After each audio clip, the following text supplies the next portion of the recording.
წარმოგიდგენთ ციკლს Deep State-ის აგენტები, მომავალი პოლიტიკოსები, მხილების სერია, კვირაში ორჯერ, ყოველ სამშაბათს და ხუთშაბათს. როგორ ხვდებიან NGO აგენტურიდან პოლიტიკაში. გიყვებით ერთი აგენტის შესახებ. Deep State-ისთვის NGO აგენტურის პოლიტიკაში მოყვანა აპრობირებული მეთოდია.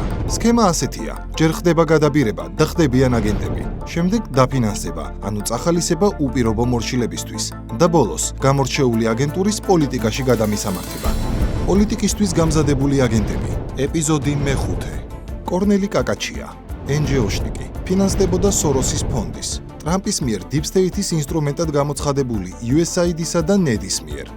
კორნელი კაკაჩია სხვა აგენტების მსგავსად ლობირებდა Deep State-ის მიერ მართულ ნაცმოძრაობას და მხარს უჭერდა გარე ძალების ზეწოლის შედეგად გაჩენილ კოჰაბიტაციას. საზოგადოებამ ხმა მისცა კოჰაბიტაციას. კორნელი კაკაჩია იცავდა Deep State-ის სტაჟიან აგენტს, სააკაშვილს და მის წინააღმდეგ აღზრულ სისხლის სამართლის საქმეებს სახელმწიფო ინტერესების დაზიანება დაცხადებდა. ამერიკის ხელისუფლება შეშფოთებულია, რომ საქართველოს ხელისუფლება ყოფილ პრეზიდენტს ერთბაშად რამდენიმე კრიმინალურ საქმესთან დაკავშირებით იბარებს დაკითხვაზე. როგორც Deep State-ის აგენტს შეეფერება, ის მხარს უჭერდა ომის რიტორიკას, მშვიდობას ქვეყნის რეპუტაციულ ზიანად აცხადებდა. ვინც ნეიტრალურია, ისიც კი ჩვენზე მეტად აქტიურობს. ქვეყანას ადგება რეპუტაციული ზიანი. კაკაჩიას ორგანიზაცია აქვეყნებდა სტატიებს სახელით სამშვიდობო პოლიტიკა მოკვდა, მშვიდობის გეშინოდეს საქართველო. 2023 წელი. გარე დაკვეთის შესაბამისად მანიპულაციური, მიკერძოებული საექსპერტო შეფასებებით ხელს უწყობდა აღმოსავლეთ პარტნიორობის ინდექსში ქვეყნის დაქვეითებას.